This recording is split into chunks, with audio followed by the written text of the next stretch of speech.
I can't wait to address this technical issue. All right, Greg, you want to start screaming before I put in the...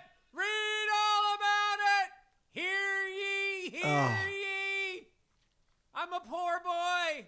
I'm trying to sell some papers and some apples. Nice hotel. The neighbors must love it. Oh, they must love it. Check. In Baltimore. I'm in Baltimore. I heard. Oh, never mind. No one's in that hotel then. The lady in the front desk was like, "Oh wait, Why are you here? My levels are down. Hold on. I think we got to do it again. My levels were down. Please don't yell again. Read all about it.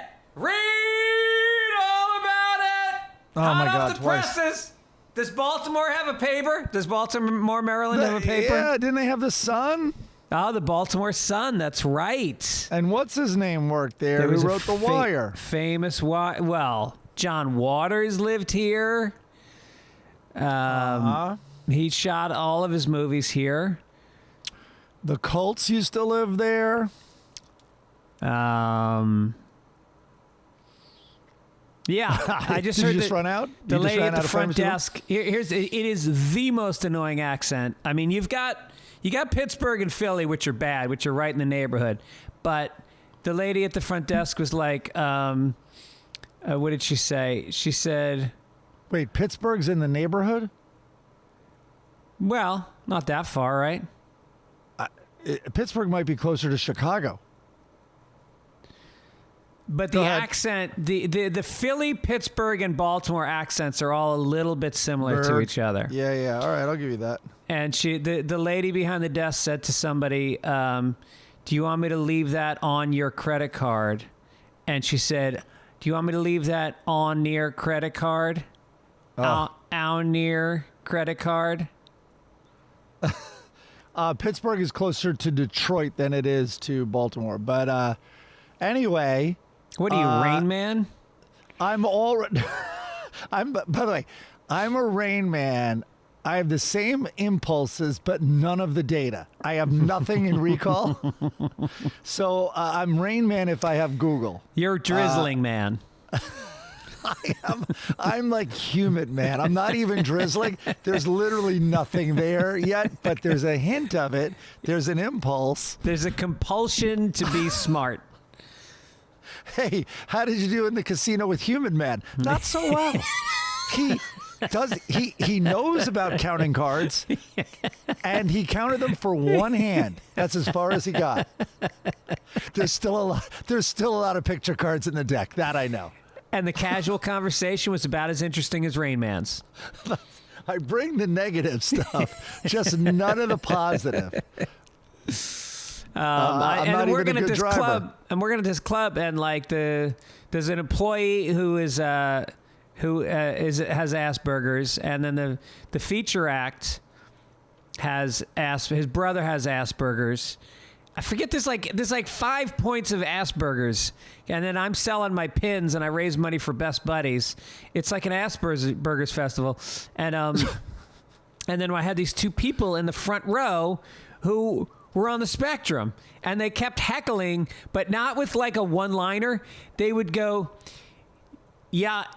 And the other thing about Baltimore is in 1898, they came in and they would do these long fucking like Rain Man-y rants. It was and they were a couple, but they wouldn't admit they were a couple. All right, so hold on. Let me try to save you here. So they were literally rocking back and forth. So you are imitating the two specific people in the front row. Yes. Okay, Greg. Let's just set that record Why, straight. did that look bad? Yeah.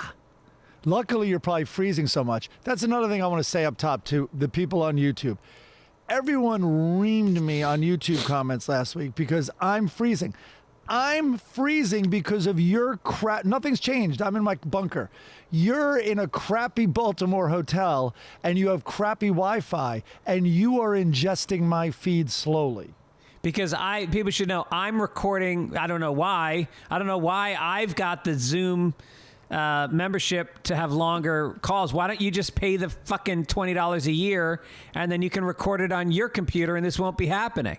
Because thank God I only do one podcast. Thank God. Oh, I see.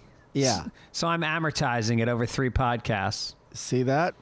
But I want to say then the funniest part was on Thursday night, a guy came to see me, and he hands me a baggie after the show, and he goes, "Here, you can take this tomorrow."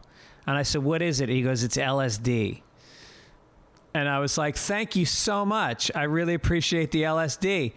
Wow. And so I give it to the feature act, and he wakes up yesterday and he takes it in the afternoon, and he comes to the show and he's tripping his balls off, and he hears us talking about autism because it's been a big topic of discussion in the green room. Byron Bowers is in town shooting a TV show, so he came down and hung out in the green room all night.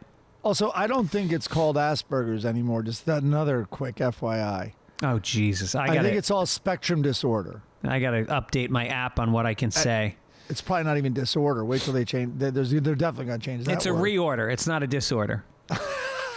It's a highly ordered disorder. By the way, I'm reading this book I told you about, Charlie Kaufman, and the narrator is this guy who's like a hipster who's extremely woke, and he doesn't use pronouns they them. He uses thon.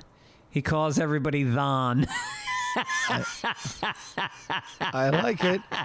Theo Vaughn. So anyway, we're in the green room, and one of the guys that's hanging out, who's another comic that just came to hang out, who I'm friends with, is a school psychologist, and he was talking about how a lot of Asperger's can be caused by environmental things like lead, and Baltimore has a ton of lead in the pipes. Wow. And so that they've seen a spike in it, and so the feature act started worrying that he had a small brain because of lead, and he almost couldn't go on stage. Is this the one tripping? Yes. No. It was probably placebo acid, but his tiny brain just overloaded with the thought of tripping. Oh, my God. I wouldn't give out a drug. I know I have to kind of, it's like I'm your attorney. I would not give out a drug that someone gave you. Nor would I take that drug, probably. It was irresponsible. Especially these days. I mean, I know there can't be fentanyl in LSD, but still, it's crap. Maybe there can, but I don't know. I wouldn't trust a just random acid in Baltimore. There's probably lead in it. Yeah. Well, anyway.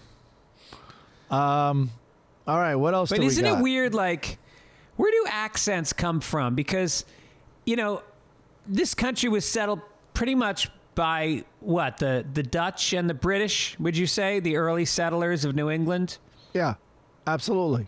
So how did the New York accent start? I don't know if you watch that show on Colin HBO, Quinn? Gilded Age. Have you seen Gilded no, Age? I haven't watched that. But it's so funny because some of them have British accents, and then there's this one character who just decided to have like a Bowery Boys accent, like yeah, from New York, and it doesn't fit at all. And every time he talks, me and Erin just fucking burst out laughing. But like, how does a New York accent get started? How does a Baltimore? How does a Boston? Like, is there just one guy with a speech impediment, and he has like a strong influence on the people around him? Like, where does it spark from? No, I know. And in Confederacy of Dunces, which, by the way, if you have not read the book, it won the Pulitzer, the Confederacy of Dunces, it's I don't even know how close the number 2 funniest book I've ever read is, but it's not even in the same page at all. And it's one of the funniest books. Do yourself a favor and read it. In there, I think they talked about the crossover, such weird similarities between a Boston accent and a New Orleans accent. And yeah, and a lot of people that study language and study accents talk about that. But yeah, I don't know how. So anyway, speaking of this exact subject, I was with Mary Fitzgerald this week, and she was talking about our friend from Boston. Such a hard Boston accent, but when she goes back, she says she's shocked at their Boston accents still. Yeah. Which is really funny to hear her be just blown over by their accents. And she also talks how funny it is. She was dating that black guy in Boston, and he's like black guy, like from the poor area there with the most wicked Boston accent. And it just doesn't compute even for her a little bit. But we did talk about like, hey, Boston, it's like Boston's an island. Like I would have thought when we lived there, I would have been like, give this 3 generations and it's not going to be as wicked a Boston accent. And boy, were we wrong. Right. And it's like, you're not an island. Yeah. Like that, and with very little interaction with the rest of the world. Well, and it's also a sign. It can be a sign. Like I said to the woman behind the desk, I said, "Oh, you just said on near credit card." I said, "I think that's cute. I love that accent." And she got so embarrassed, and she was like, "Oh, I didn't realize I said it like that." Oh, and she like turned away. I think people see it as a sign of poverty. That they having a strong accent. Some people wear it as a badge of honor, and like my mother has the thickest Bronx accent, but especially when she drinks. But if you point it out to her, she's like humiliated about it. Yeah, Mary also brought up how incredibly similar it is with the hardcore Boston accent and the Cockney, and then the like erudite accent in Boston, like the Brahmin accent. Where you're talking like a Kennedy, and then and then the British erudite, like it's almost like a lazier, it's less guttural, it's less sort of it's less harsh. Right. But and it's very tied to class.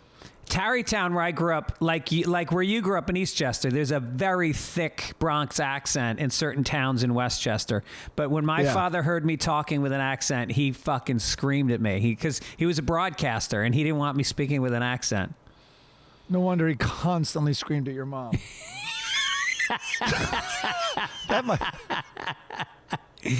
I know. What kind of weird choice was that for him? She's like, I got a bottle of soda. Oh, it's me. Like, I always hated Texans, and then, I'm living with one. Yeah. What do you think is the worst act? Because there was a survey last week that the Boston accent is considered the most annoying accent in the country, and I strongly disagree. I love the Boston accent. A strong Philly, and, obviously, murder, that mayor of Easttown or whatever, they brought that to the forefront. But the Philly one is really bizarre, I can't even do it. Foon. I know phone is one of the water. They say wooder. Yeah, but I've tried to do it. I can have a sentence or two where I can kind of do a Boston. I can't do Philly at all. Yeah. So I don't even understand it really.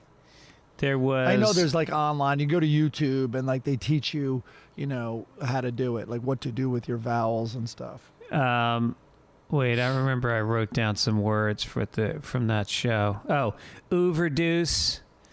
I don't. Rude. Homooner. A noon drug abuser.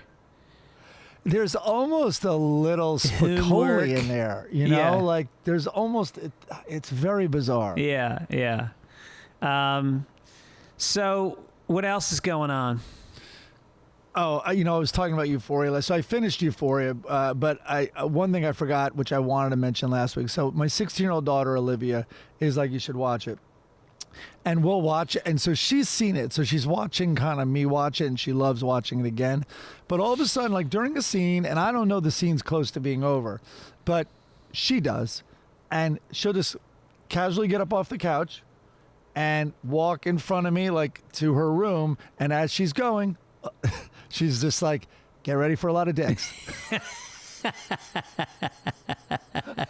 That's my 16-year-old daughter. And oh my God, is she right? It's insane. It's insanity. Oh, the locker room scene. Yeah. No. Oh my God, wait a minute. How much of this season have you watched? I watched 3 episodes from the first season, and I think I saw 1 from the second season. Okay. All right. I don't want to spoil anything, but there's like a mainstream... Oh, you won't. I'm out. I'm done. There's a mainstream hunky guy, right? Literally, I think he might have been McSteamy, right? He's gorgeous. there's the first guy in Grey's Anatomy, McDreamy. Then like a salt and pepper guy came in, and the whole country was like, he's even hotter, you know. But Grey's Anatomy, he might have even been sexiest man alive, something like that's how mainstream he is. He gives a drunken speech with his dick fully out. And his family begging him to put it back in, and him saying no, and calling himself the F word, referring to homosexuals. And it's unbelievable. And the speech goes, you have to watch this guy hanging out of his pants give this speech for like literally 3 minutes. Wow. Yeah. And then by the way, first, the family hears him because he pulls it out. He comes home in the foyer, and he pees all over the foyer and then leaves it out and gives the speech. Jeez. Was it less shocking when you rewound it and watched it a second and third time? In slow motion, it's not as... Yeah. No, I watched it, and I just, as the father of a teenage girl, I really have... I can't handle it. It's too much. They should call the show Worst Case Scenario. Every kid is a worst case scenario teenager. Well, the funniest thing is they'd show them like in high school. I'm like, wait a minute. Every time they showed them in school, I'm like, wait. First of all, the stuff you're doing is not high school. Like you're in your mid-20s. Second of all, you guys still go to school with everything that's going on. Right. And also, like when normally some female nudity comes on, I'm very pleased, but not when they're teenagers. I feel creepy. I feel like I shouldn't be watching it. I forget what I said last week, but Zendaya is in a scene with a drug dealing, like really, really violent guy, and he wants to make sure they're wired. I think I said this last week, but he's like, take off your strip, fuck it, and he has a gun. Everyone had to get naked, and she's shivering, goes, I'm in high school, and I felt like being like, yeah. Like, I don't want to see this. I didn't realize one of the characters was trans. Like, yeah. I didn't realize. Right. Yeah, and somehow it's the only dick you don't see. Right. And I don't know. I do not know if she has one still. I have no idea. Wait, I told you that. Wait, did we read that from Olivia? Remember? Hold on. Last week, we were trying to figure out that trans actress and what's going on. And we tried to get to the bottom of it, and it was very hard. Because Dennis brought up that, like... Well, if she was trans, it probably wasn't very hard. Okay. All right. This is exactly what I thought. In an argument with Dennis, does the actress who plays Jules have a penis? And Olivia goes, yes, she's trans. And I go, right, that's what I said. So born with a penis and still has one? And Olivia goes, yes, I believe so, at least in the first season. So, still don't know. Yeah, I don't even know what trans stands for anymore. And well, that's what Dennis was saying. I sound so out of touch identity. when I say that, but I don't know if it's transsexual, transvestite, maybe somebody can write in and illuminate the proper usage of... We're sounding so old and offensive, but it comes from love and humor. It does come from love and humor. Like my penis, I'd say 3 out of 5 days identifies as a vagina. Is that... Have I just been canceled? And it doesn't stop you from masturbating. That's the best part. You're equal cancel opportunity. You can't cancel a woman who said it, so just tempt me. And Sophie's home from college? Sophie's home and kind of on some sad news. She went to college and is partying and all that. That's probably a big part of it. But she got mono. Oh. I'd say. Jeez, that sucks. Yeah. And that hit her pretty hard. Let's call it October. She's in Michigan, by the way. So, and then she comes right before Christmas break. She had never gotten COVID. She got COVID. And last week, she got mono again. No. Which is very, very rare. Does that mean she had it and hadn't gotten rid of it, or that's a second case? Okay, there's a lot. We were at the doctor's for an hour yesterday. So it's a serious issue. It's not a serious, like, we're not worried about her health or anything. But I don't know. We did a bunch of blood panel and stuff like that. So that's coming back, I think, today, which is Saturday. So anyway, Kelly Price, who's awesome and performed in Sacramento. And I've written with her. She's a great stand-up comedian, one of Attell's favorites. And she was great in Sacramento when she performed, warming up. She was the feature act. There you go. So I don't know any of that yet. So she knows a lot about this stuff, and she had COVID, and she has health issues. And her sister, I guess, tells her a lot of stuff, because I think her sister's a frontline nurse, I believe. Anyway, she sends me 2 articles, and National Geographic, and the other one was like Nature, whatever, but they're all over, that this could be long-term COVID, and long-term COVID brings back the Epstein-Barr virus, the EBV. Wait, is Epstein-Barr the same as mono? It is. The EBV virus. The EBV virus can result in mono. You and I, there's a 90% chance you and I have the EBV virus in us. It's very much like herpes. And for 90% of people and whatever, like herpes, you go through life and it's just dormant in you. And then real stress can bring about an episode, like a flare-up for those people that get it. Some people get 1 flare-up in their life or 2. Some people, sadly, it's a battle and they treat it.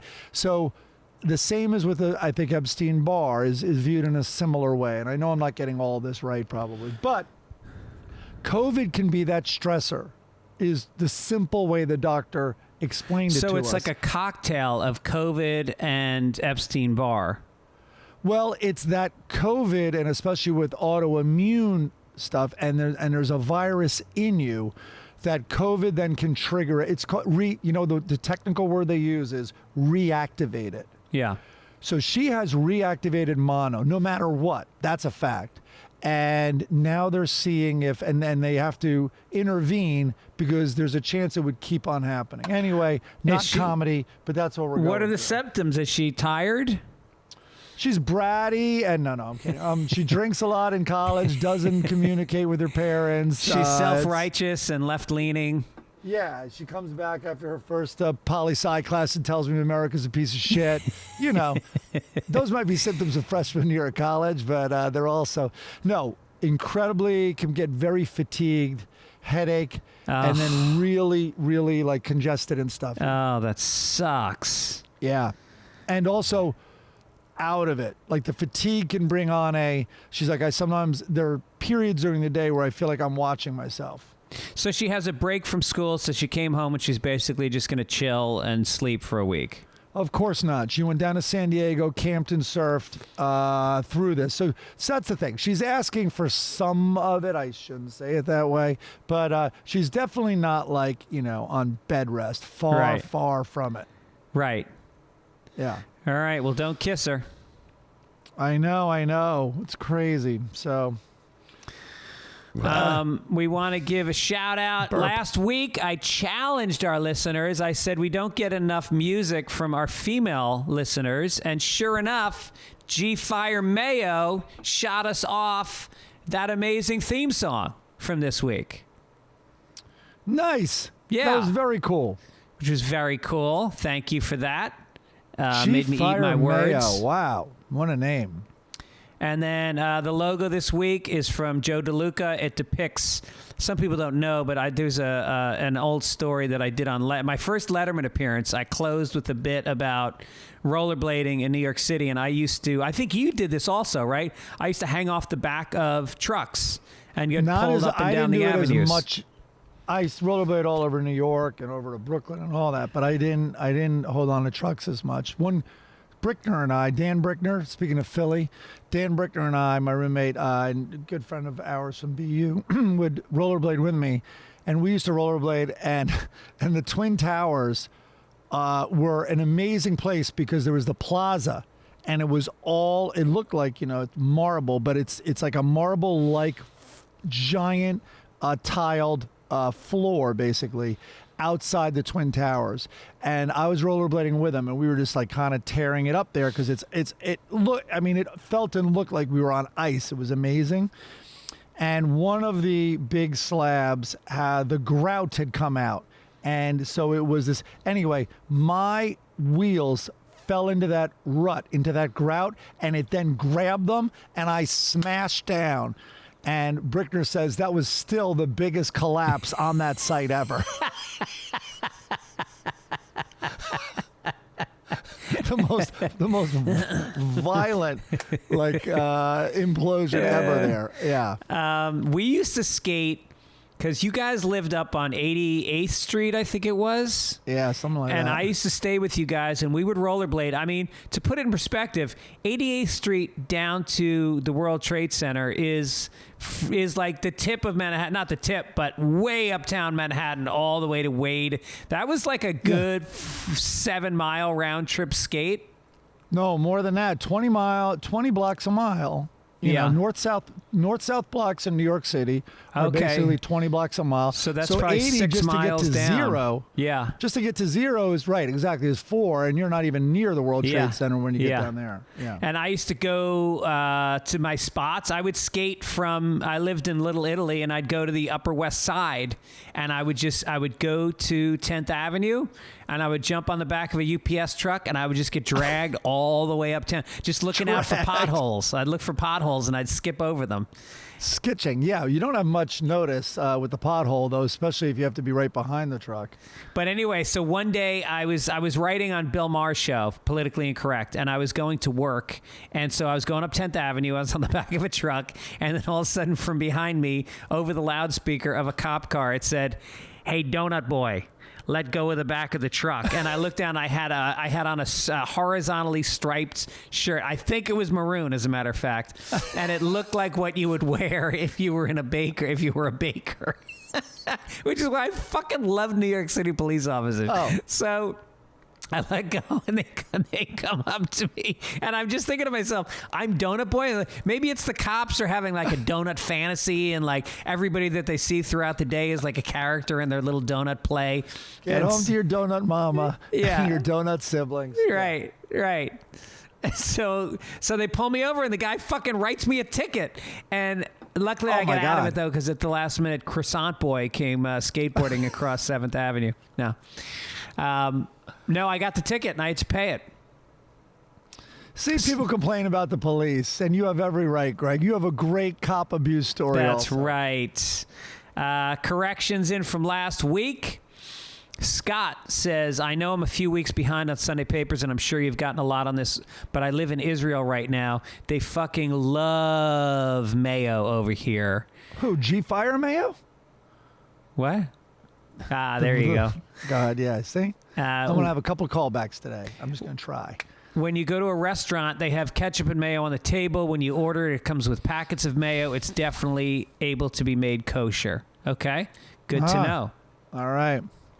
Carl Linden said, "I do quite a bit of genealogy for myself and others using DNA.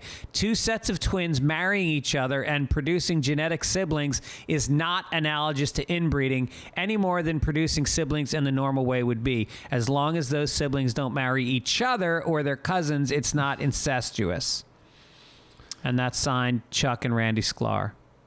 Although, there's a Chuck biggest... Sklar. It's that's right. Right. Jason and Randy Sklar. It won't be the biggest gene pool, however, on the offspring. It'll be a fairly tight circle. Yeah. Michael Benson, among maybe 12 other people, all wrote in to say, "Greg, your son is 20, not 18. Apparently, I called him 18. My daughter's 18. I must have slipped." And again, to the listeners, my deepest, sincerest apologies about that. You don't want him to grow up. I don't. Yeah. I just talked to him on the phone yesterday for a long time. He does a radio show in college. I had no idea. Yeah, he's got his own radio show. I think he started it in the fall. No, he started it last year.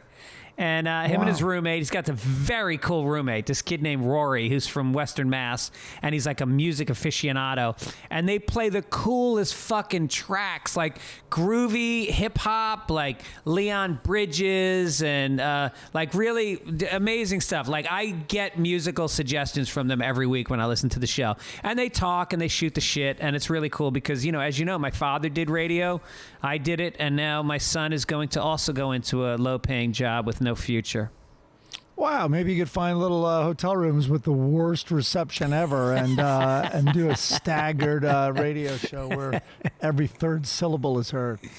Ireland O'Reilly said, "Oh my God, what the fuck? Stop spoiling giving away Wordle words on air. We only get one a day. A lot of us wait and do several days at once." I didn't realize you could save them up. I thought they went away the next day at midnight. Nerds. That's the word today. Yep. 5-letter word. Nerds. And is that a real name? Ireland you can't O'Reilly? Name your kid Ireland. If the last name already says Ireland. Do you remember Kathy Ireland back in the 90s? Yeah. Oh, she was fucking beautiful. You think? She was on the cover of Sports Illustrated swimsuit like 3 or 4 times. She had the most beautiful eyes. Oh my God. Yeah, it was her eyes. So, and then hold on, Chris Denman, our crack producer, wrote star of the greatest football movie of all time.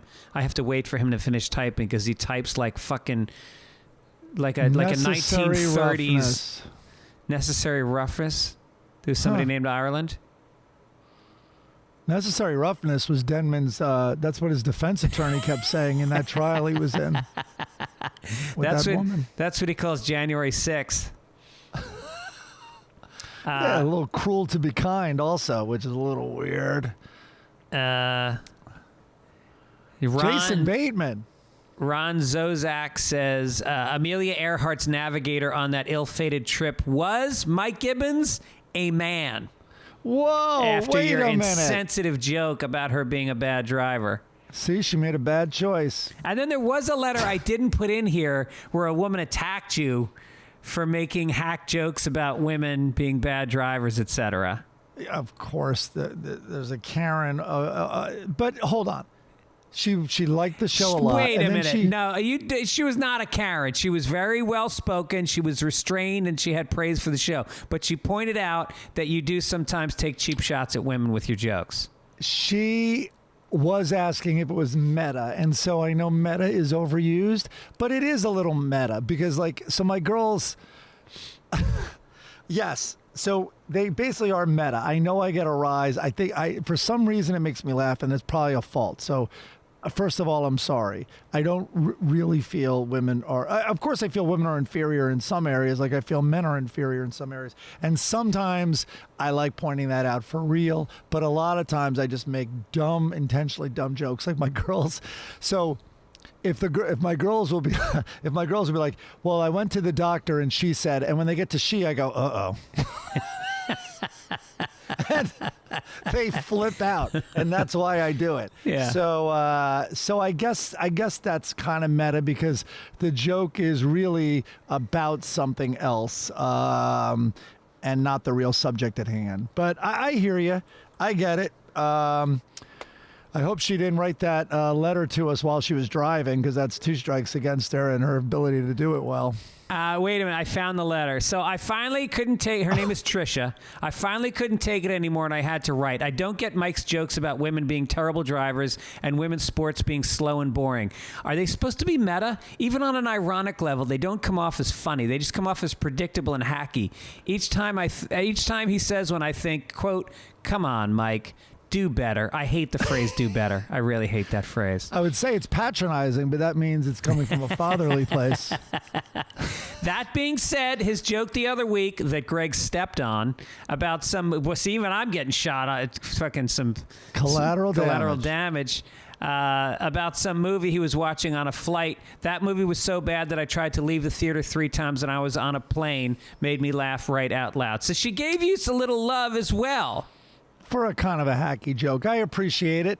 Yeah, well, I have to say, I'm not joking about some sports that I do think are incredibly slow, and that's just a fact. I mean, it's literally a fact. And I watched the women's hockey in the Olympics, and I guess I'm used to the pace of men's professional hockey. So to watch women's amateur hockey, it was a little tough. It was a little tough to watch the kind of slow turnarounds. Like the puck would change directions, and it would kind of take everybody a full 5 seconds to turn around and go back towards the puck again. See, it's him. It's Greg, not me. Well, I'll make it very brief because I've told this story probably twice over the years. But I wanted to get the girls into girls, athletics and all this. And it was a big year. I'd say it was 10 years ago. And it was the Winter Olympics. And it was huge. And it was, the Red Rocket, wherever the redhead, the boy, it was like the biggest year for him. Anyway, half pipe competition girls, they kept falling. And then it was like, okay. And my girls were watching it. They then put a promo during the commercial break for the and the men's half pipe coming up, because that was, of course, going to be at prime time at 8 o'clock. And you saw this dude go up, and my girls both stood up. They're like 8 and 6, and they're like, Dad, he almost hit the lights, because it was the same course the women were on. And I'm like, I know, like that's tonight. But listen, here's the women. They're like, no. They were not interested in the women's half pipe anymore because it was so slow. It was so much slower and way less high than the men's. I mean, what's interesting is I got the Guinness Book of World Records. I just because I hadn't read one in a while, and I had fond memories of reading the Guinness Book of World Records, so I ordered it. And there's a record for running up the Empire State Building, and it's something around 10 minutes to get up there for the men, and for the women it's 8. And then you stop and you go why? Why would it take women who weigh less longer to get to the top of the Empire State Building than men? Is it because they're stopping and shopping on the way? Well, they get lost. And also, they ask for directions, idiots. We don't do that. We don't let our ego. This is all meta. This is all meta. Heavy with sarcasm. And listen, some women's sports, like women's tennis, is great. I prefer women's tennis. Absolutely. Right. Way better point. The points last longer. The points last longer because it's not all about heavy serves. Because the serves are more returnable. No one's hitting there's an more impossible ball. Right. Right. And but as soon as people, I do then. This is the thing. I just want it.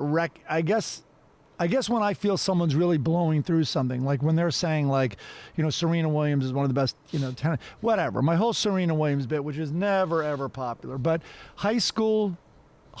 male high school tennis players can beat Serena Williams, okay? It's a fact. Don't even write a letter. It's just a fact, okay? So it's kind of like a little slow your roll when one starts introducing that it's like an equal level, and it's not. There's differences, and that's why women's tennis is it's different, and it is, I think, in most cases more exciting to watch than men's tennis. Yeah. But women's weightlifting, it's that's not exciting for me because it's can she do it? Can she do it? She did it. She's the 500,000th strongest person on earth. She just clean jerked that. Yeah, right. Clean jerk. What's fun to watch is me doing live stand-up comedy. St. Patrick's Day. I prefer watching women do that. We are going to miss you this year, Mike. The St. Patrick's Day show at the Hollywood Improv. This is I think it's the 17th annual show that I've done, excepting the last 2 years where we couldn't do it because of COVID. And we're back this year stronger than ever. Andrew Santino is on the show. Jeff Ross is on the show. Oh, man. Annie Letterman, Owen Smith. It's going to be awesome. It's going to sell out. Get your tickets at fitzdog.com. Also coming up, La Jolla Comedy Store on April 8th through the 10th. Spokane Comedy Club, April 14th through 16th. Then also in April, I'll be in New Orleans, Lafayette, Louisiana. And then I just got a gig at a casino at Plain Ridge Park, Massachusetts, April 23rd. Then I'll be at the Denver Comedy Works at the end of April, and then Tacoma, Washington in May. Go to fitzdog.com, get tickets. I know, it's crazy. People can't get enough of the Fitzdog. No, they can't. They can in L.A. apparently, but not in the rest of the country. Hey, Mike. Uh-huh. Do you feel safe when you're on the internet? Do you ever worry that you're being tracked? Yes, all the time. Yes. I just looked up flights, and I tried the most.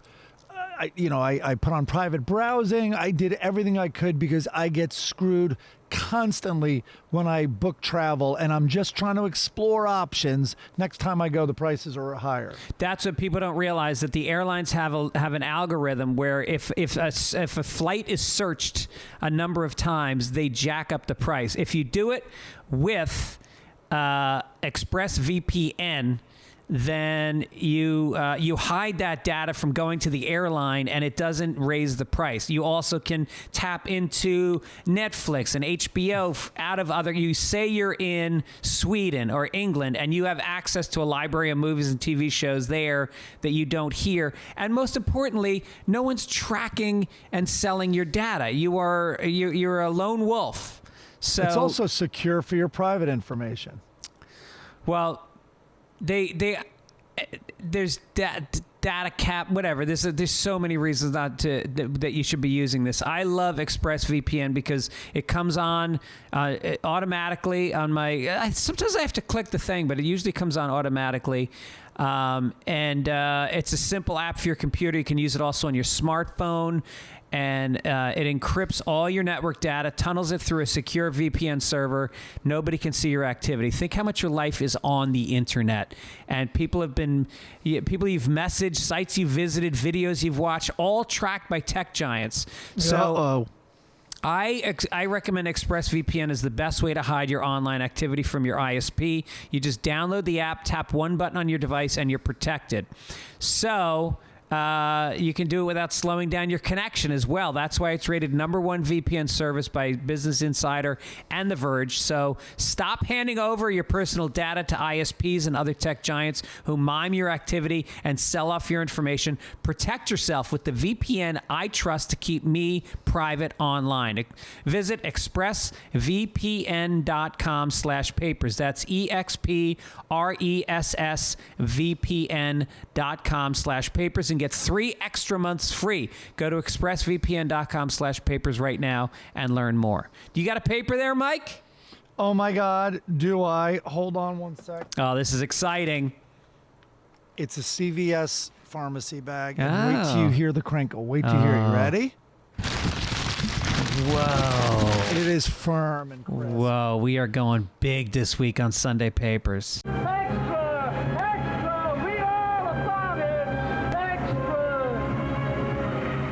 All front page. Nike and IKEA close Russian stores. Sneaker maker Nike and home furnishings firm IKEA shut down stores in Russia on Thursday as trade restrictions and supply shutdowns added to political pressure for companies to stop business in Russia because of its invasion of Ukraine. So take that, Russia. No more sneakers from a company that infamously used child labor, and no more furniture with stick drawing assembly instructions for you. No more frustrating putting furniture together the wrong way. I used to have that stupid joke about the IKEA, because it's just pictures, and it's like, yeah, but I don't know if this backing or this siding goes this way or this way. Now I'm like counting holes and mapping this thing like a cartologist. Yeah.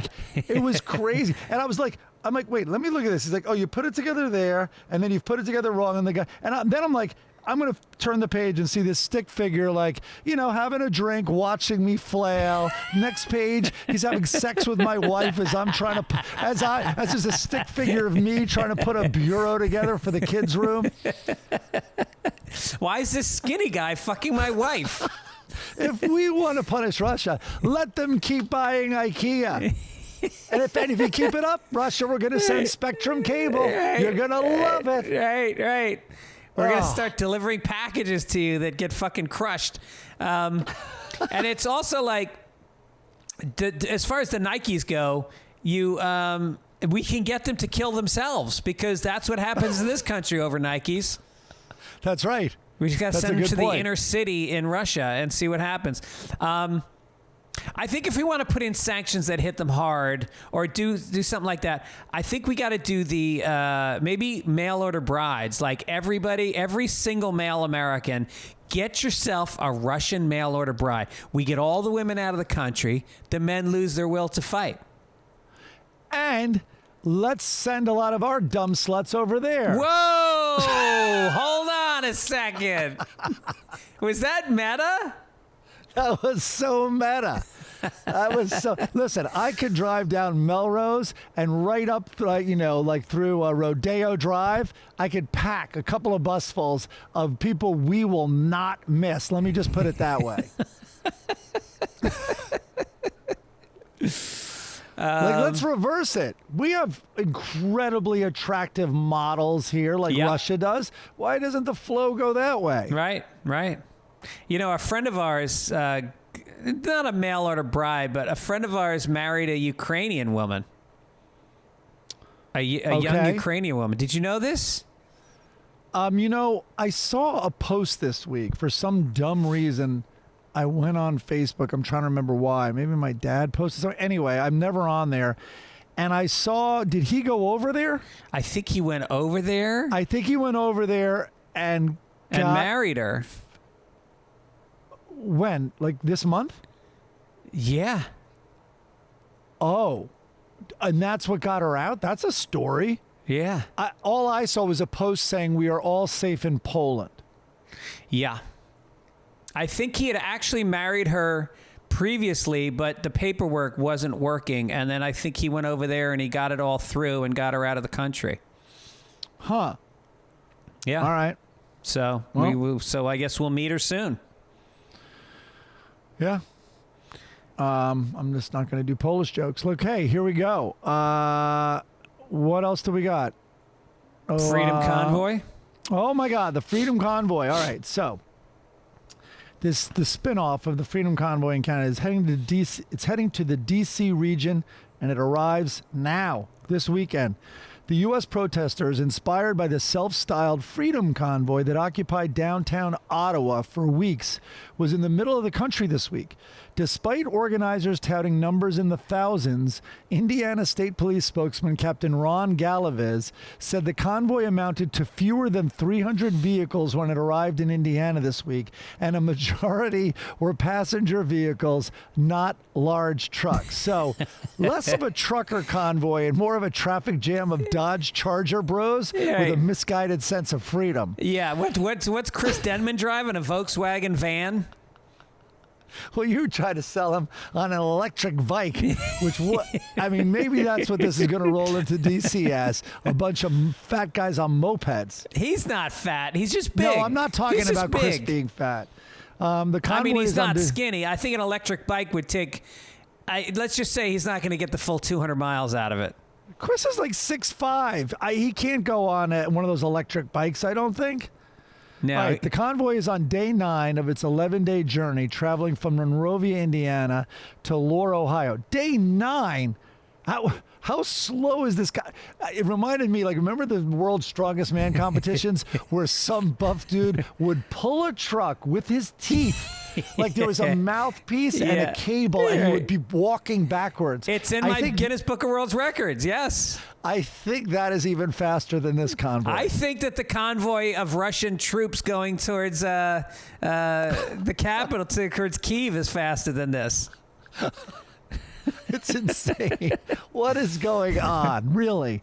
I think it's just a bunch of really angry people driving around, yelling and honking. But that's every day in the Midwest, isn't it? Or everywhere. Well, it just goes to show you there are some things Canada does better than us. Not a lot.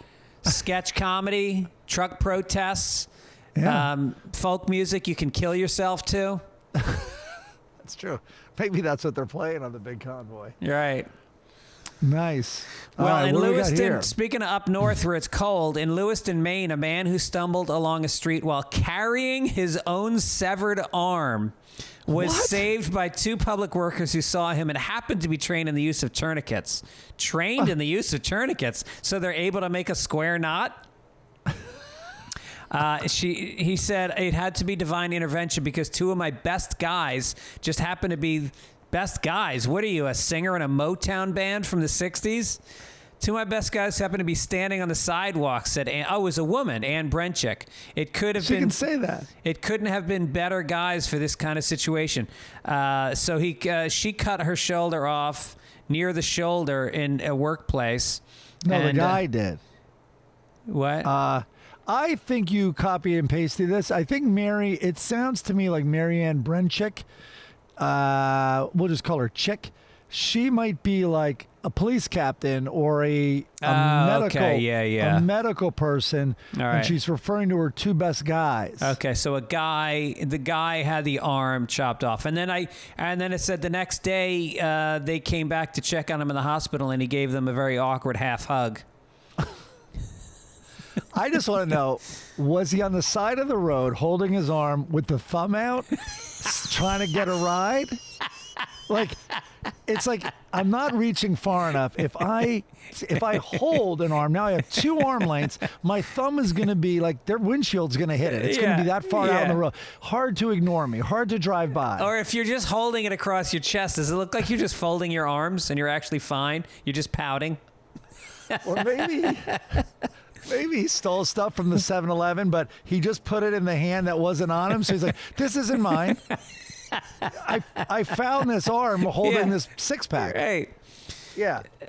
Jesus, how big are the lobsters in Maine now? That was a Chris Denman joke.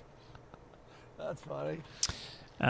This is a great story. There are certain stories that are always going to make it into the script on Sunday papers.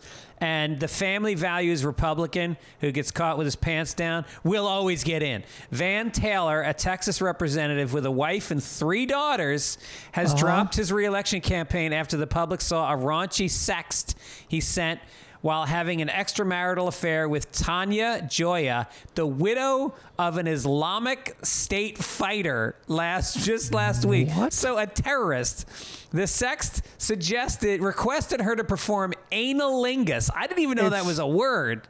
All right, so almost invariably, Republican dirty business involves the ass. It is a lot of ass play.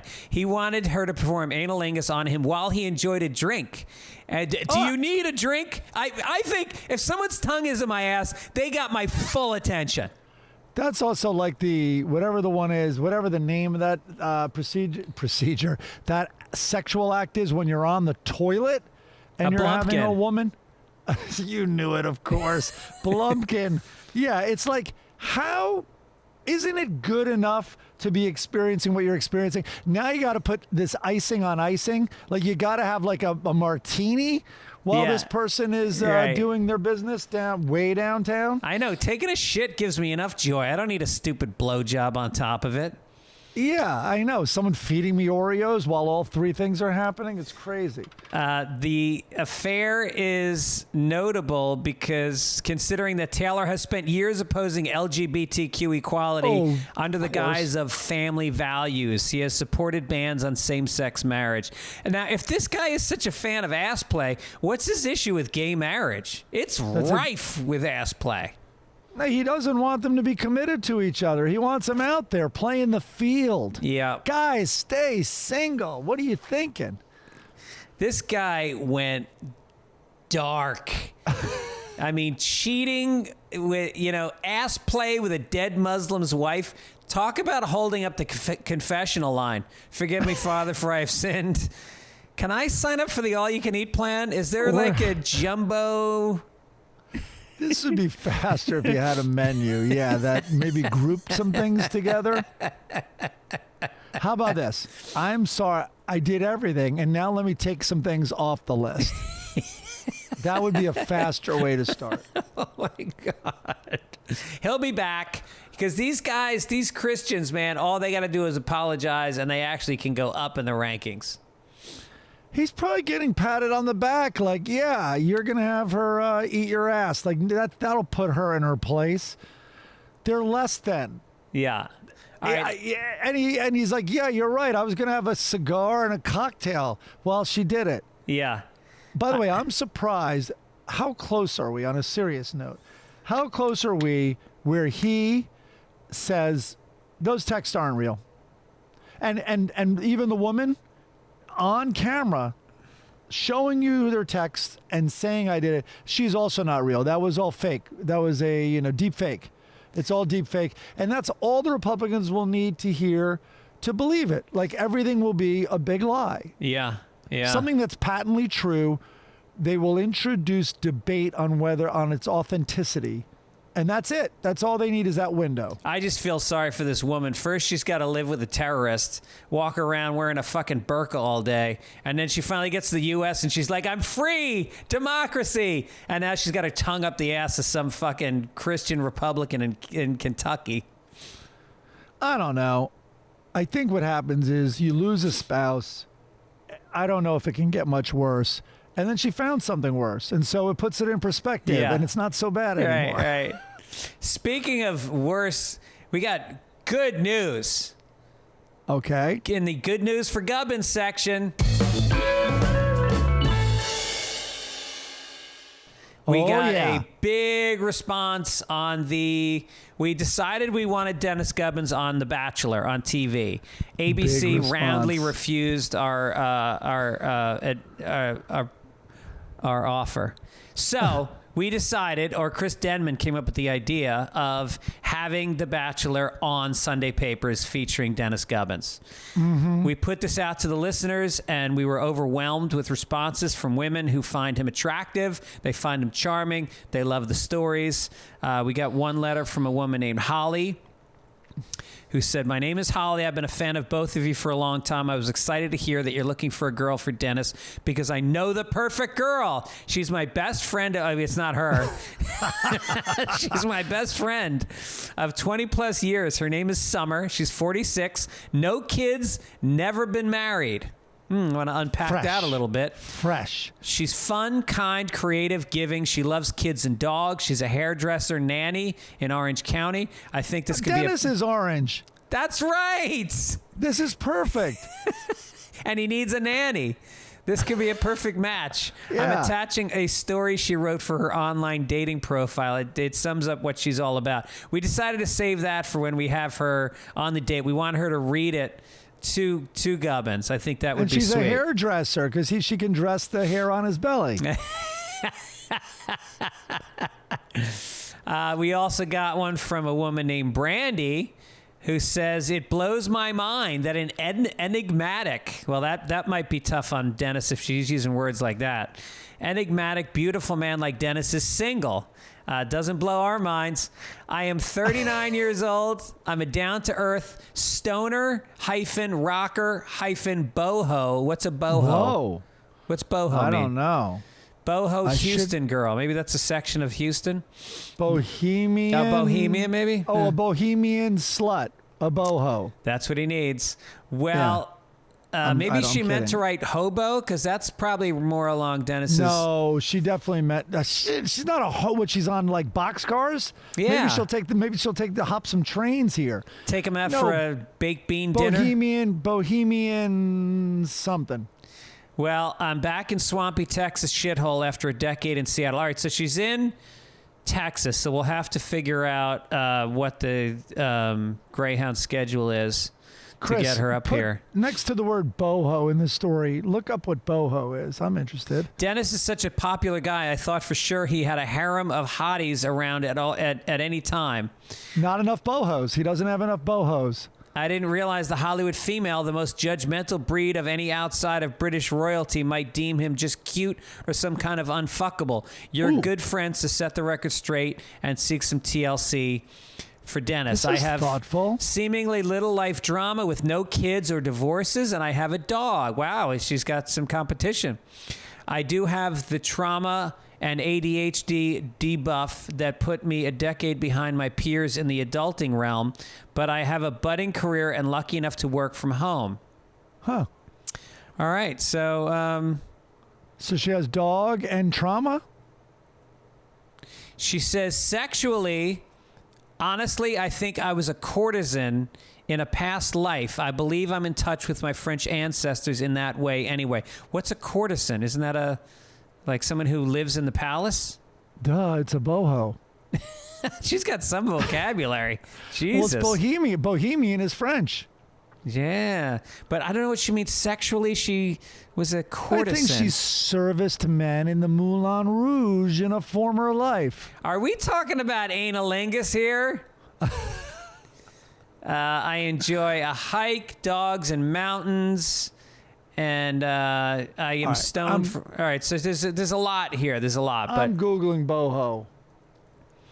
So keep them coming. We're looking for a couple of other women that are interested in Dennis Gubbins. If you want to see his profile, it's DGUBS on Instagram. Although does he have any pictures of himself on there? Very few. No, it's so lame. Boho just stands for bohemian. Okay. That's so lame. Well, isn't aggro aggressive? Even though there's no O in aggressive? Yeah, but yeah. Oh, hold on. A courtesan is a prostitute, especially one with wealthier upper class clients. Damn. Yeah, like in dangerous liaisons. Wow, that sounds sexy. Have a dangerous liaison with this gal, with this boho, Dennis. All right. Well, so we're going to look at a couple more entries, and then we're going to figure out how this whole game is going to play out. But it's going to involve we're going to get to know Dennis. We're going to bring him on the show. We're going to have the girls zoom in, and we're going to see where the magic is. And then eventually, who knows? Maybe one of them ends up in L.A. We'll see what the Sunday Papers budget is like.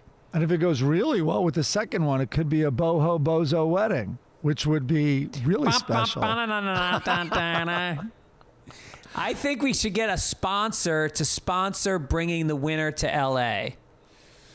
I'm gonna ask our agent to get us a sponsor for this segment. Maybe Greyhound. Maybe some boxcar for the hobo. Should we do some entertainment? I think we should. I got paper right here. There we go.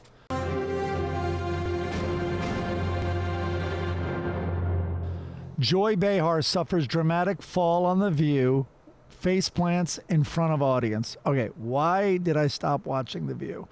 First of all, I did not know she's 79. I can't believe she's 79 years. And I'm good friends with Joy. I've known her for 25 years. She's the best. She loves comics. Yeah, she's the best. Well, she's a comic herself. Exactly. 79-year-old comedian was walking out on stage at the start of the live show when she took a tumble just before reaching her seat. Cameras captured Behar face planting on the stage with the dramatic vision beamed out to audiences across the country. To me, this sounds like it was sweeps. Sweeps means that refers, because we had to deal with it on Ellen all the time. Daytime TV especially takes sweeps seriously. It's the period where we're like, all right, we're really going to watch the ratings in this month, and that's what we're going to base all the advertising revenue rates on. So everyone does stunts like crazy. If you're ever seeing the most crazy stuff like Oprah's giveaways and all that stuff, it used to be during sweeps month. But when she did fall, Whoopi said it's because Behar was Jewish and not because of her race. And she's going to take a week off to think about that. They both took a fall that show. Yeah, right. I heard that Meghan McCain rushed over as soon as she fell down and stepped all over her hand.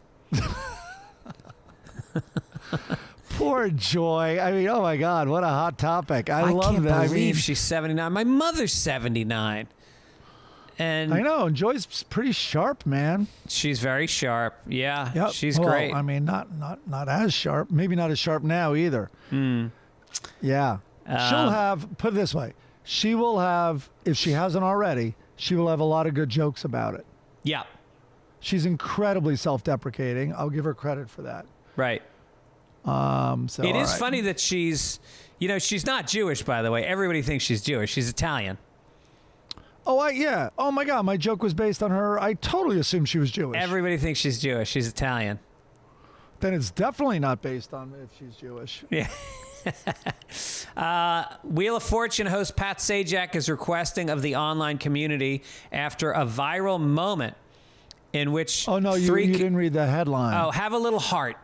That's what what he said. Pat Sajak is requesting of the online community after a viral moment in which it took 3 contestants several attempts to solve a puzzle that left viewers at home scratching their heads. You texted me this clip, and I laughed my fucking ass off. I mean, the best. Okay, it's a almost completely solved puzzle. Yeah, there's like 2 letters left. There's like 2 letters left on.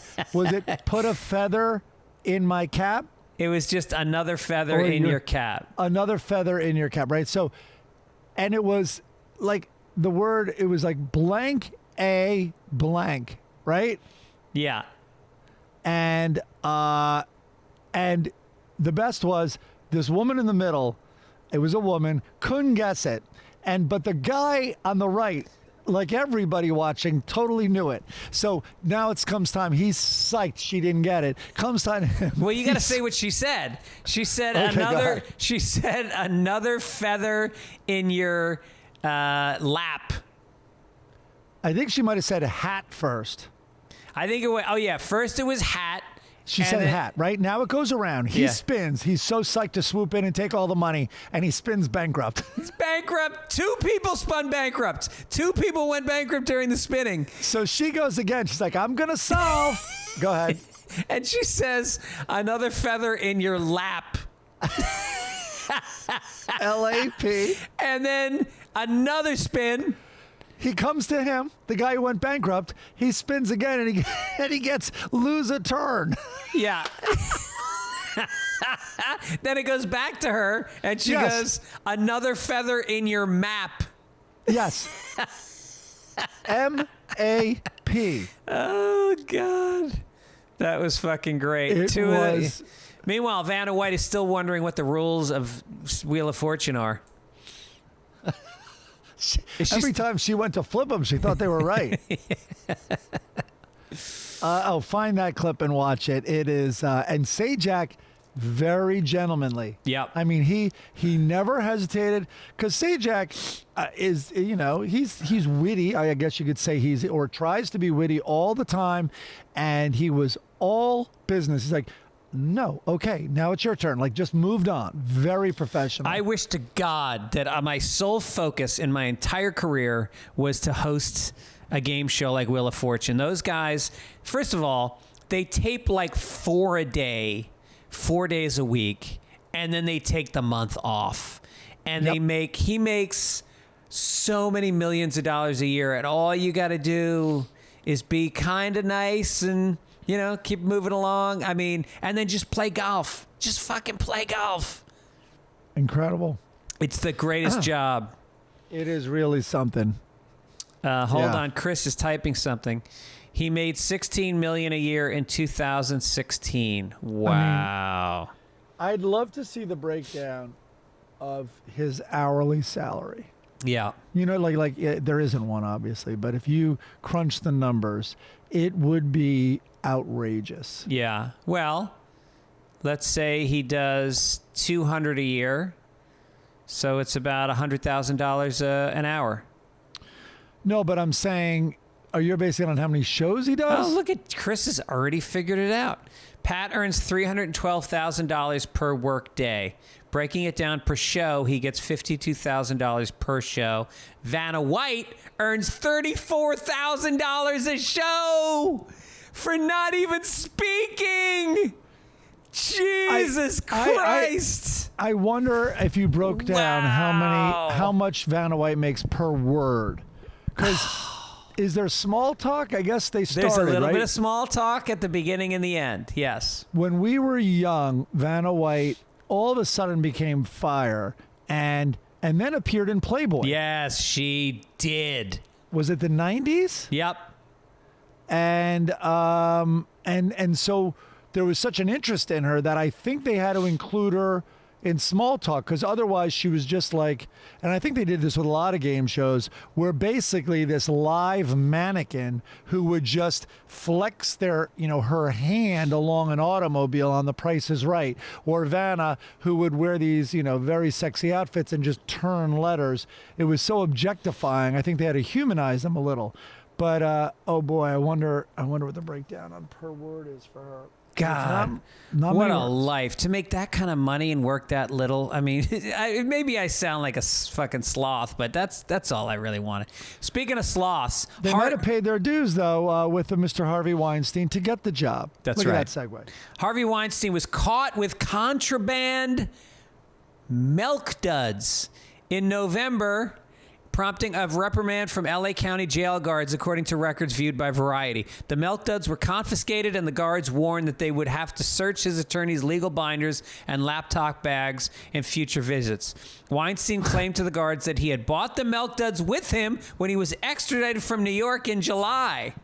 But the jail officials said they had searched him when he came in, so obviously they were brought inside. Weinstein His said ass. this was an innocent misunderstanding. It will not happen again. I've been a model inmate following the rules and regulations, and I am sincerely sorry. Yeah. That fat fuck had milk duds tucked away for 9 months and didn't eat them. Right.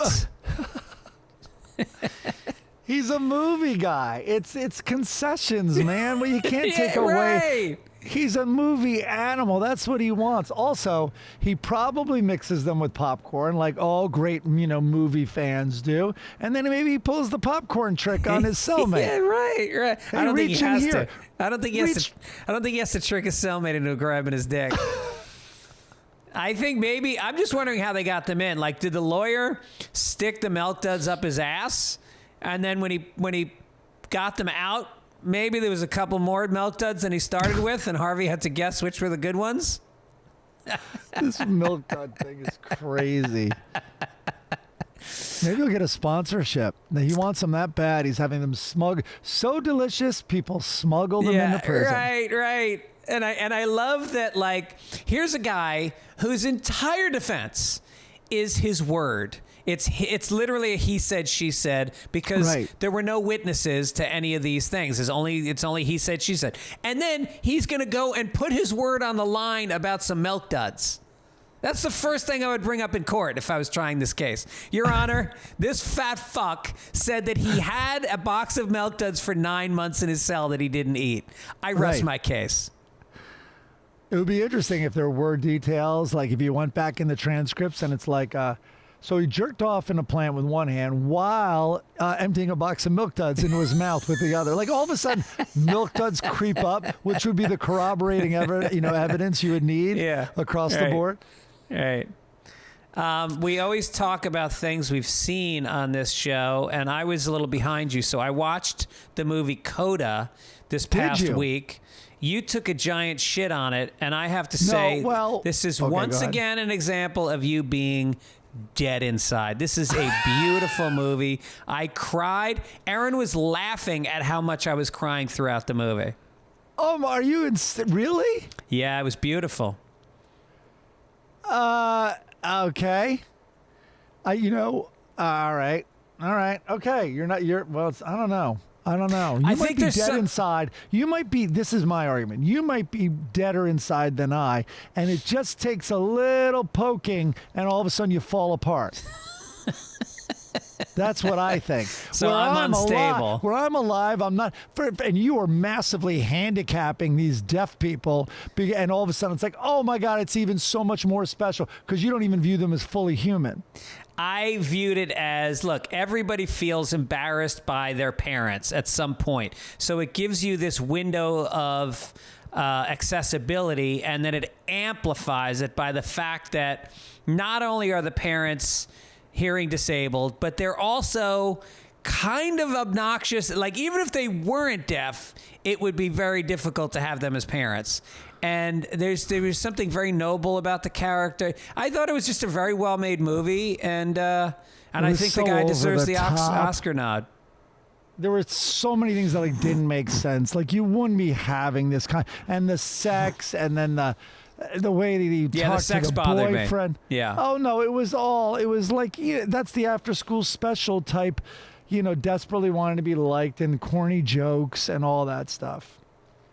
Well, and Deaf Will Hunting. Hello? The whole story is not original. Wait, how is it like Good Will Hunting? oh my God, the brother, like, you don't stay in this Boston blue collar suburb. Like, get out of here. You're better than this. You're better than we are. You have dreams. Go chase them. If you're here tomorrow, I'm going to be fucking pissed at you. No, but he was pissed at her anyway. He wanted the parents to himself. It wasn't about giving her inspiration. It was about getting her out. That was very different than Ben Affleck. I also think they just should have. And the guy, remember all of a sudden the guy has sex with the girl in the bar? Like out of nowhere, just met her? I don't remember that. I'm guessing he fingered her. Which girl? Joke. The bartender. He got in a fight in a bar. You were probably crying so hard you missed that scene. Speaking of crying, should we do a little Florida Man? Maybe it's also a little Deaf Poets Society, another cheeseball movie. Yeah, where's my... Here we go. All right. Florida Man.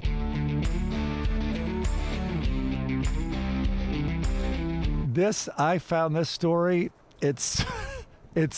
I love it. Drunk pilot removed from cockpit of JetBlue flight to Florida. A JetBlue pilot was removed from the cockpit and taken into custody in the U.S. after having a blood alcohol level more than 4 times the federal limit for pilots. The pilot, a 52-year-old man from Orlando, of course, was removed from the cockpit after a TSA agent told authorities the pilot looked impaired while passing through security because he took off his shoes, his belt, his pants, his underwear. The pilot had told authorities he had 7... Well, they knew something was wrong when he started patting the TSA agent down. When he's trying to leapfrog the metal detector and just playing games. Wait, so I lay down next to my suitcase and go through this? I get in the bin? Do I get in the bin with my laptop? The pilot, looks like fun. I want to do that. The pilot had told authorities he had 7 to 8 drinks before he got on the plane that was departing from Buffalo Niagara International Airport to Fort Lauderdale. By the way, how is a pilot not drunk on that route? Right. I would, if I was going from Buffalo Niagara Airport to Florida, I would be shit-faced. Oh, yeah. After he was removed, police performed a breathalyzer and found that his blood alcohol level was a 0.17. The Federal Aviation Administration prohibits pilots from drinking within 8 hours of a flight. Attention passengers, on your left, you'll get a nice view of Niagara Falls. On the right, the Wendy's wrappers I just threw out of the cockpit. Please fasten your seatbelts for takeoff. And flight attendants, if you could please take a seat and put your thumb in your mouth for me. That's it. Not the gay guys, just the stewardesses. Flight attendants, Greg. No, that is not the engine on fire. Remember to fill out those applications for the JetBlue Visa card. You'll get 30,000 free miles. And you can use it to buy Moscow mules, draft beer, tequila shots. Really comes in handy before a flight. Of course, feel free to use that credit card to buy drinks and send them right up front to the cockpit. It's just common courtesy. And no, the engine's not on fire. That's me ashing my cigarette out of the cockpit window. How is this guy running over curbs? We're at 10,000 feet. How is and they all must have known he was like, if the TSA guy, if security is the one that blew the whistle, what about his co-pilot? You're right. I mean, he made it to the cockpit. He was removed from the cockpit. Yeah, I know. That's amazing. Oh, my God. That's like when I used to park cars at a country club, and all these guys would come out. They'd come in the morning and play golf, and then they'd finish, and they'd go to the grill room, and they would drink and play poker for hours. And then one by one, they would stumble out, and I would help them into their cars and just watch them pull off, just wondering how long they're going to fucking make it. That's like watching a really slow rolling bowling ball go down an alley where you're doing body language, like leaning to the right, like, oh, I hope he misses that car. Ooh, you're too close to the gutter. Go left. Go left. I hope there's spit on this. They all had fucking cough drops and gum in their glove compartment. As soon as they get in, they put on their seatbelt, they put a piece of gum in, put it in drive, and Godspeed. A big jar of peanut butter and copper pennies, like whatever the urban legends are that you put in your mouth and it helps you blow less of a number. Yeah. The most surprising part of that story is it wasn't a Southwest flight. That's the most surprising Right. part. All right, here we go. Sports.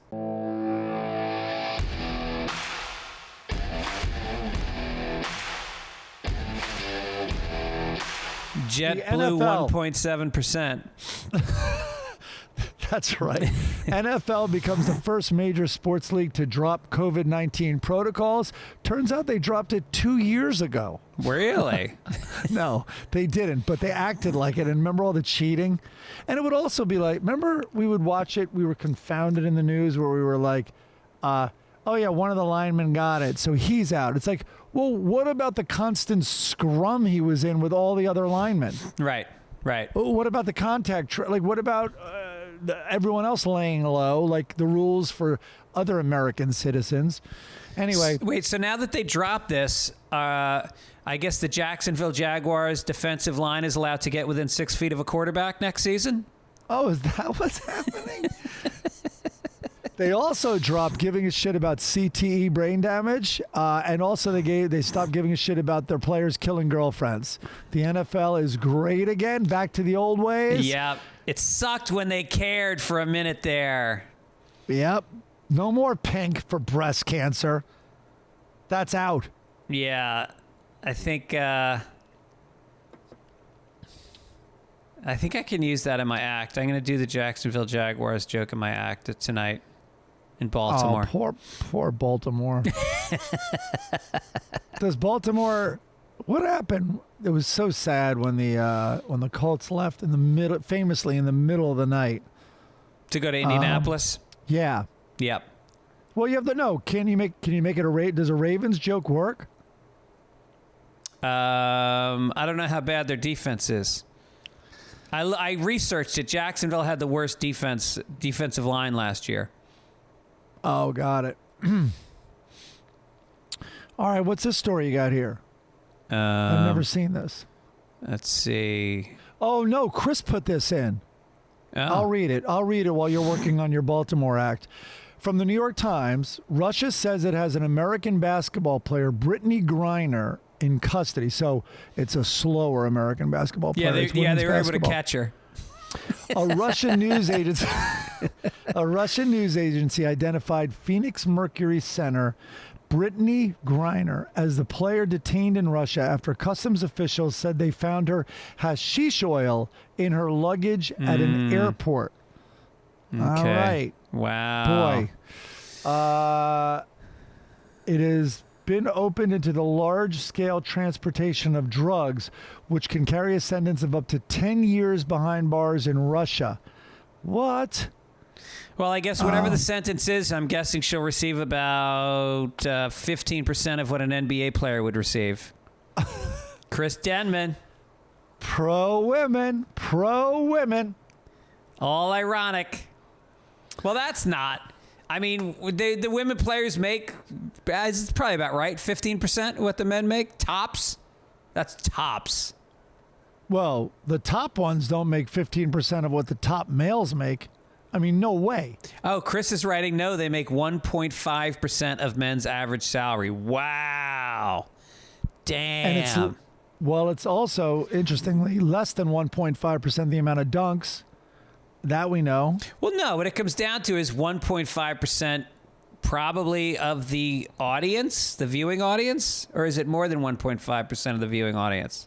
There's no way it's more than 1.5%. And I'm not even faulting them. It's not on TV, or at least as heavily promoted and in the primetime spots. And you think ESPN is playing as much women's basketball as men's? No, it's much harder to find. They're easier to see, though, because they're slower moving when you do find them. but still. I would say in America, ratings are now going to go up for her as she moves from basketball player to prison inmate.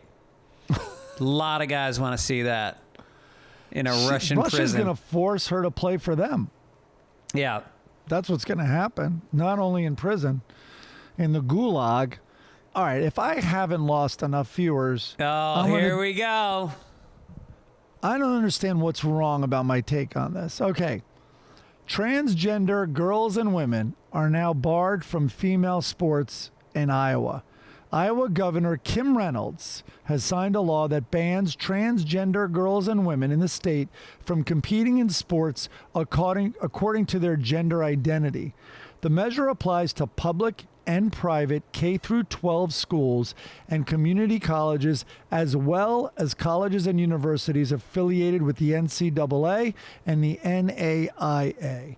The law's backers say it's intended to ensure fair competition among girls and women, but opponents call it a discriminatory attempt to sideline transgender students who they say make up a small fraction of athletes in the state and do not pose the competitive threat that supporters claim. Well, it doesn't matter. All right, this is my first comment. It doesn't matter that, and it's not a joke, that it's a small percentage. Tell that to the girls wrestling team as a trans woman, Bridget, is absolutely crushing the other girls and throwing them clear across the gym. Is that happening, though, or are you assuming that's happening? Well, a law is obviously has to address what can be a problem. Could this be a problem? Of course it can. I mean, I don't know how it is. Obviously, when you're talking about professional athletics, or I think even Olympic athletics, there's a threshold of transition that has to be met. And I think that means they test your testosterone levels and other levels, and they have to be under a certain amount for you to be qualified to compete against other women. I don't believe that's true in high school. In high school, I doubt the hormone therapy is involved in the transgender and this as much. Is K through 12. This could also be 7th grade. Right. Wrestling. And by the way, I keep bringing up wrestling because Iowa is the most famous state for wrestling. Right. And I checked, there's high school women's wrestling. Women's wrestling is a very big thing in Iowa. Right. No pun intended. And listen, in high school, we've all had this experience. You look over at this complete lunatic who's spitting in a cup on a match day, and it's a wrestler trying to make weight. And this is going to be the strongest 118-pound kid because he's pissing. They might even make themselves throw up. And he's not even swallowing his own saliva to make it exactly under 118 pounds for weigh-in.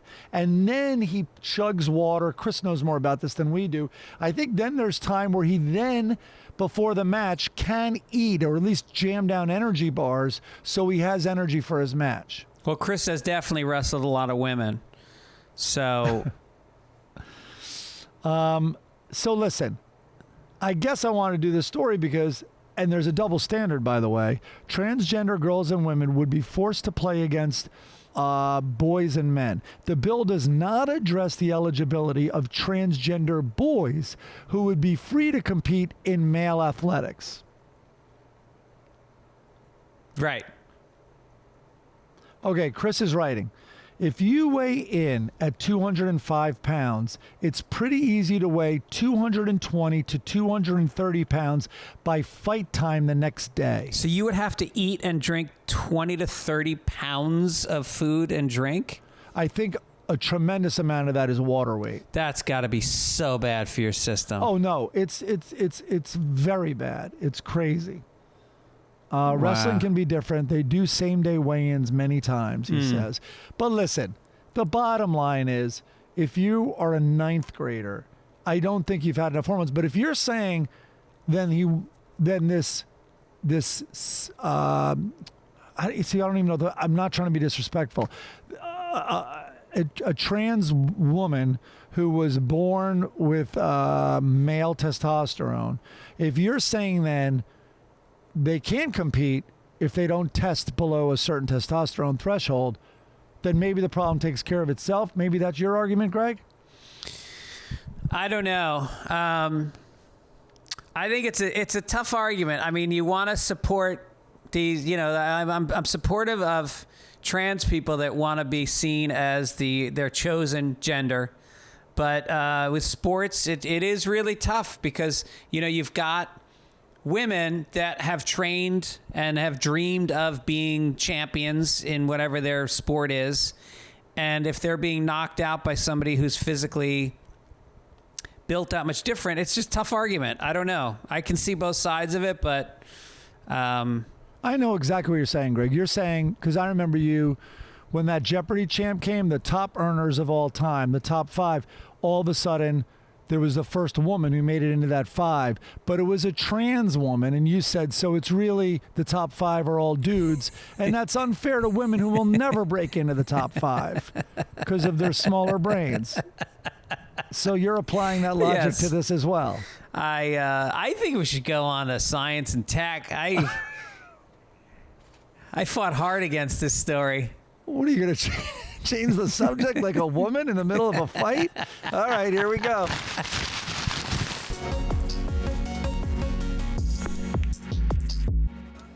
All right. You should have never read me that letter. I'm a feminist, God damn it. When David Bennett Sr., 57, agreed to accept a pig heart as a replacement for his own failing one, he took a huge chance. His surgeon said he couldn't promise whether Bennett would survive an extra day, week, or year with the new heart because a gene-edited pig heart had never been tested in a person before. Some have questioned whether Bennett, who served prison time for stabbing a man 34 years ago, should have been given a second shot at life. Past experiences are not encouraging. The first recipient of a permanent artificial heart, quote, suffered horribly, begged his investigator who gave him the artificial heart to shut the thing off and let him die, and they wouldn't do it. Clark died 112 days after receiving the device. He never left the hospital. Jesse Gelsinger, one of the first recipients of gene therapy, endured, quote, horrible death when his immune system went into overdrive, and then a newborn who lived for 21 days with a baboon heart beating inside her chest, quote, would have died anyway, but died more miserably than she would have if she hadn't been in an experiment. I say we start, hey, this guy, let's take prisoners. I say we start sentencing child molesters to pig heart transplants, even if they don't need them. Put the pig hearts in guinea pigs. These are guinea pigs. Isn't that what's going on here? I just think it's a great punishment, I mean, maybe we just give a horse cock to a molester and a hamster asshole. Give him the asshole of a hamster. Well, how did it get to here? Can we get back to criticizing women? Wait a minute. What is this story?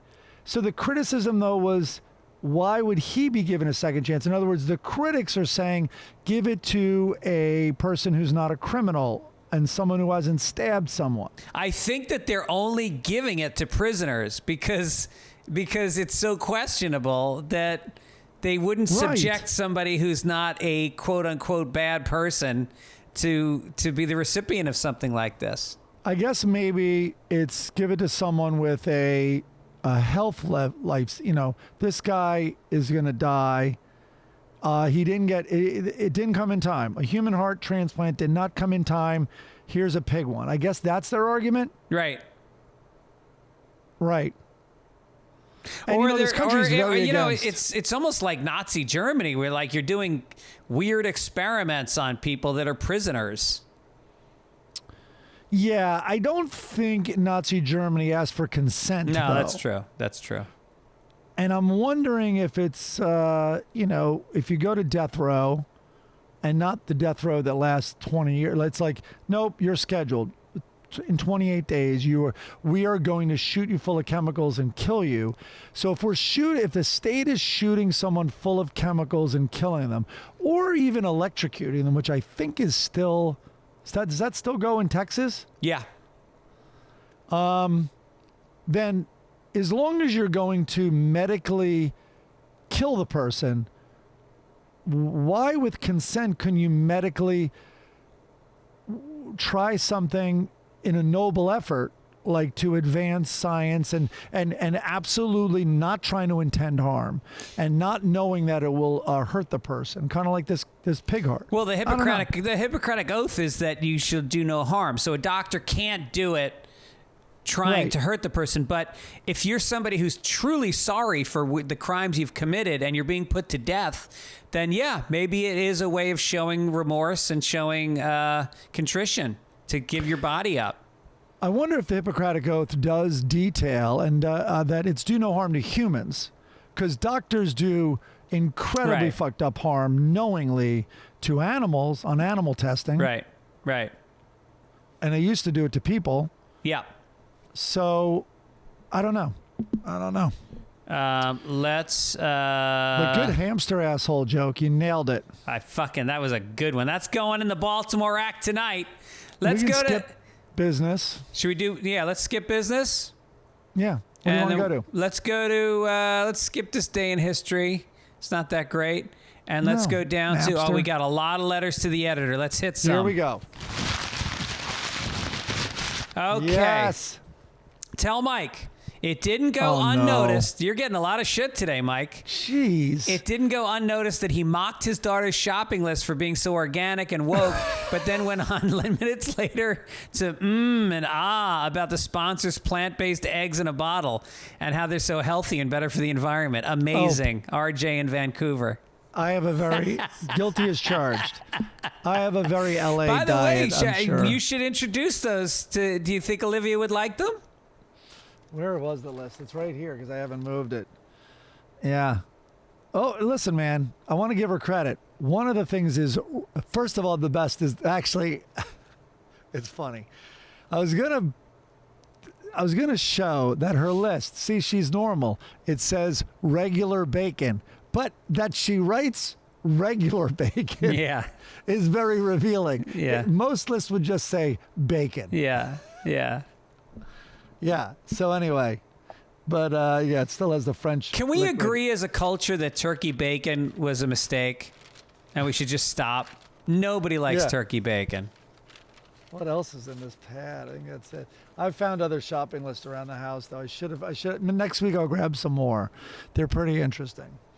Trader Joe's makes it easy, though. I'll tell you that.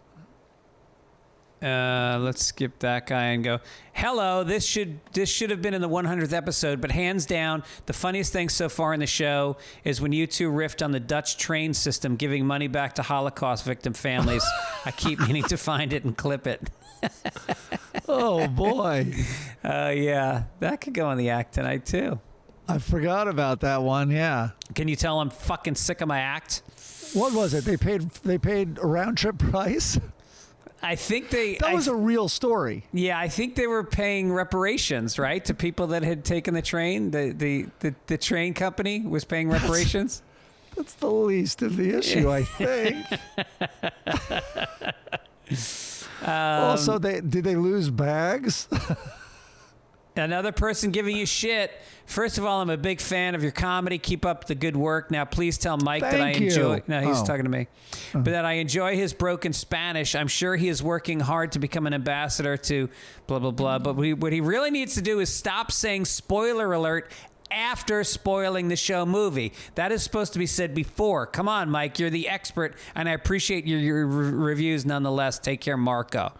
Okay, so spoiler alert: McSteamy's dick is out all of Euphoria episode 4 or something. You spoiled the shit out of Euphoria today, didn't you? In terms of the dicks, I didn't even talk. No, I could. No, there's I'm all caught up. So the series might be over. I think. Yeah. But there's a lot to spoil, story wise, of course. Yeah. I just talked about the dicks.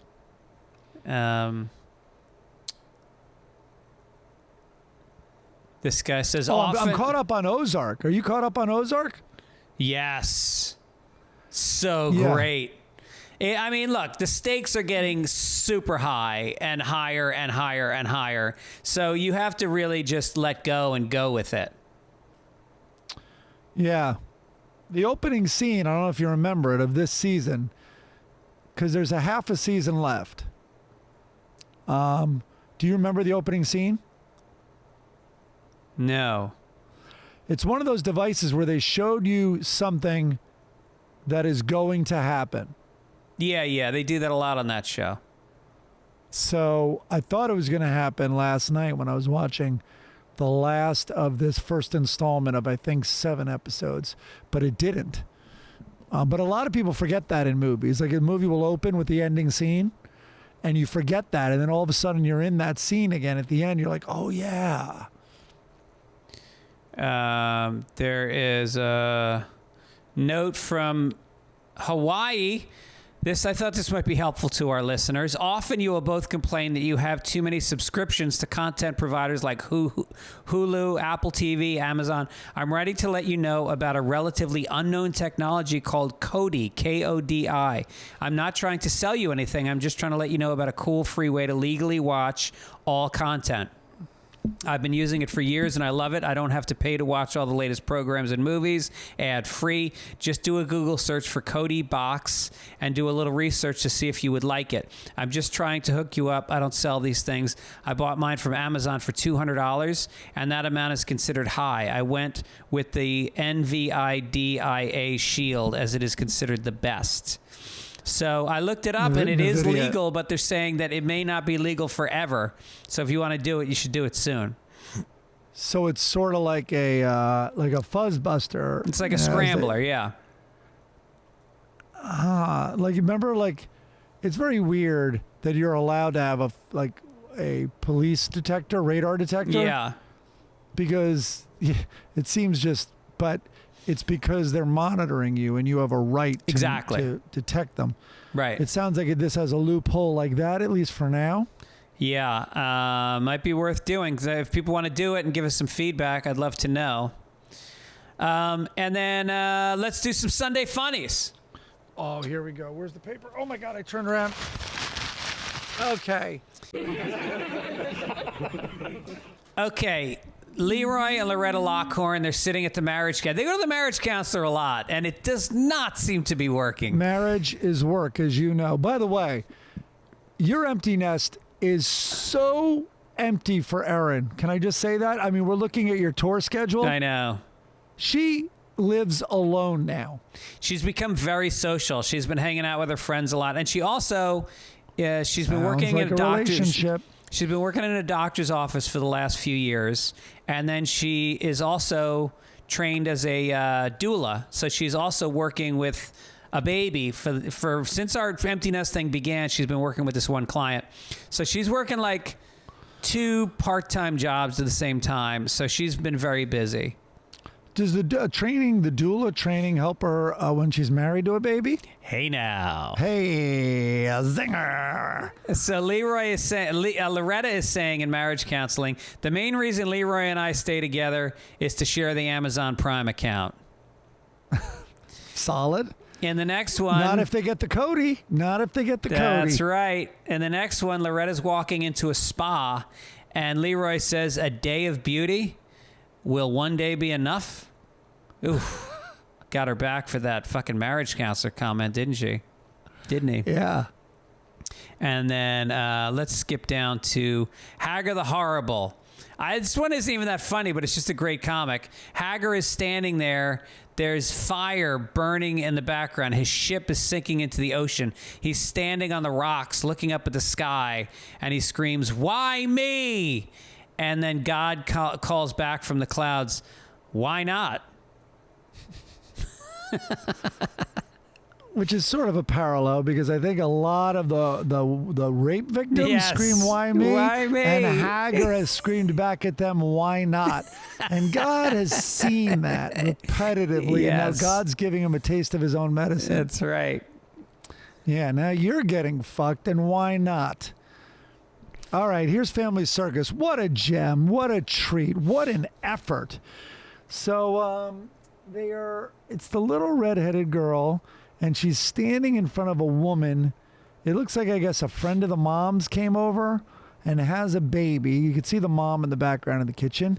And the little girl walks up to the woman holding the baby and says, "Could I pet your new baby?" Oh, oof. Not something a kid would say. Nope, never. Not something that would be is funny in any way because you can't relate to the premise. Mm-hmm. So I'm not even going to take a deep dive on this, but that sold for money. This he made money on this, and someone bought this. And the amazing thing is he never puts it. smiles on the faces of the adults, which would indicate that the child is being cute or funny on some level. He at least gives you that. He gives you deadened expressions on the adults as if the kids are the fucking idiots that they truly are. Maybe the woman will take the blankie off the baby and you'll see it's unbelievably hairy with a tail. Then Yeah. the little kid's right. And that's why the woman's not smirking or smiling. She's embarrassed. Let's do a little Blondie. Oh, Jesus Christ. Did this one make me angry? Blondie is in the kitchen, which, by the way, it looks like they renovated their kitchen. They've got like a shiny new floor and a new fridge. And Blondie is made up. Hair is done, nice outfit, apron on, and she has got this enormous fucking sandwich. They'd call that a wedge where I come from. Other people call it a hero or a hoagie. Oh, yeah. Hoagie. Are you in hoagie territory right now? This is hoagie territory, yeah. Yeah, okay. And so she has now sliced up the sandwich into 4 pieces and put it on 4 different plates. Dagwood comes walking in a tangerine sweater looking like a fucking asshole. And he goes, "What's this all about?" And she goes, "I know how much you like to eat when you're watching football, so I made you a sandwich. I even cut it into 4 quarters for the game." Oh, my God. And he goes, that's wonderful, sweetheart. Just one question. What about halftime? Here's should be Blondie's response. How about I take this knife and cut your fucking balls off, you ungrateful, unattractive, low-earning fucking miscalculation? I'm going to slice open your chest and jam a painful pig heart in it. I mean, just if you can see it, I hope you're watching on YouTube. If you can see the presentation she's giving this fucking zero and that he has any kind of complaints. And by the way, illogical because 4 quarters, the second quarter is halftime, you fucking idiot. That's true. You got him on a technicality. Jesus. And I, for the record, I want to note this is the first time you've talked about Blondie in presentation without it being her genitals. Yep. Very proud of myself. Yeah. We want to remind You're people, growing. sign We're learning. up for expressvpn.com/papers. Get yourself a little discount there. And also, I want to promote, what was I just listening to that I liked? Well, you're reading that book. I got to get that. Oh, yeah. Ant-Man by Charlie Kaufman. Pick that up. It's very funny. I'm going to pick that up. Yeah. I love Charlie Kaufman. Anything you want to promote? What have I seen other than Euphoria and Ozark? I gave up on Inventing Anna or whatever that one was. You gave up on Here Someone Somewhere? No, I don't think I've tried that yet. Oh, it's great. You'll love it. Okay. I do want to see the documentary on that, the woman Anna or whatever who scammed people. It's not a documentary. It's a narrative. No, there is one also. Oh, I'd rather see the documentary because I gave up on the series. It's just such cutesy. Yeah.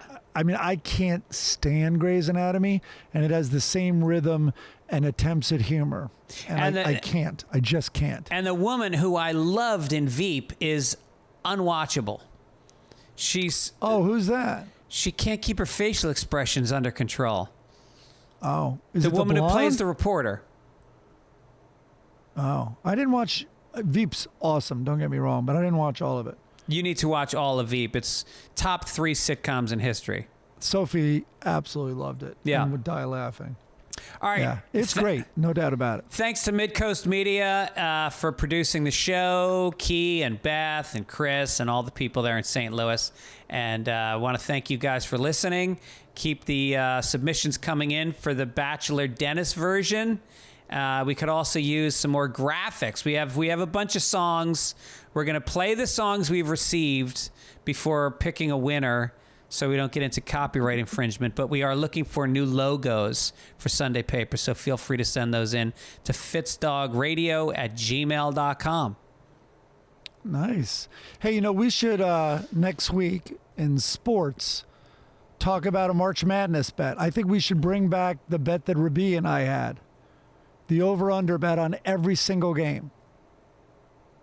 I could be talked into that. I don't watch college football, college basketball. I never have. Just have to watch the last minute.